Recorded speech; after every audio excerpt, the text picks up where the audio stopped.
horrible karaoke voice. Go back to my channel. My name is kaaramary, and in Kaara Styles it's all about upcycling my wardrobe and showing you my journey through a low-waist lifestyle.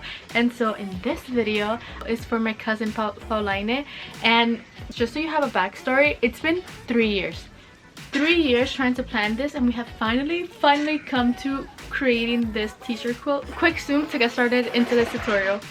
So first things first, cutting the shirts. And so I cut each of the shirts 16 by 16 inches, and I'm adding that in centimeters also here in this tutorial. Pretty much just showing you my process. To be fully honest, I am not an expert in making quilts. This is my first time ever, and so I'm pretty much just documenting my first ever quilt. And make sure to save your scraps and the back of the shirts. The back of the shirts we're going to use to make the binding. And so step 2, cutting the batting and the lining. And so the lining can be pretty much anything you want. My cousin chose this nice fluffy comfortable lilac back, and then the batting is like this soft cotton based fabric, and you're just gonna layer them together. And this is like an approximate of the measurements that I use. So as you can see in this pattern, it's a long rectangle. Cut extra because the more you have for the t-shirt part to be on top, the better. Step 3, sewing the shirts. And so for the shirts, it's pretty much self-explanatory. If you're an intermediate sewer, you're just gonna sew them together and use sewing the back. And I used my seam allowance of 0.5.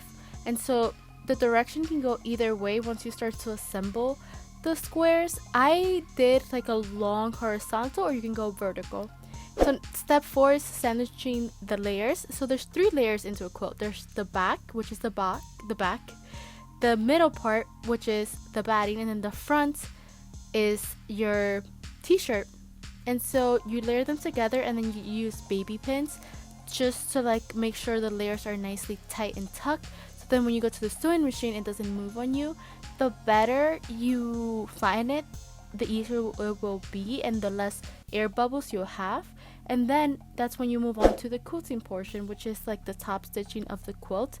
That's pretty much that decorative stitch that you see. But before I did a decorative diamond, which didn't really turn out so well, I started to sew first the edges, like the sides on the top and in the bottom, just so it doesn't move and I can remove the clips. I'm not sure if this is like the actual technical way of doing it. This is just the way I did it. And then I started to sew my diamonds. But then you're gonna see later on that the diamonds didn't turn out so well, and it was because the quilt was just way too big for me to sew. But here I'm gonna show you exactly just how I got comfortable sewing, but it was really big anyways. I am on the floor because this way I can extend it, and then here I have to like hold both my hands, and then pull it. So step 6, binding, which is the last step. Welcome to this commercial break as I tell you something that I did not record, so it's a little bit raw, but I'm basically here. Wait, let me find a good spot. So it's a quick like intervention of the video because I didn't record what I'm doing. Binding of the quilt is made out of the back of the shirt. So basically I cut the back of the shirt into these strips, and now I am sewing it into this long binding strip to finish off the quilt. And this is how I'm reusing the back of the shirt, because as you saw, the front of the shirts are the front of the quilt, so the binding has come about from the back of the shirts. Let me show you right now. Basically I'm just sewing it together and making this long strip so that I can finish off the binding with a nice clean edge. And that's pretty much it, and that's what I did. And thank you so much for sticking through the video, and let's get back to the schedule of the recording.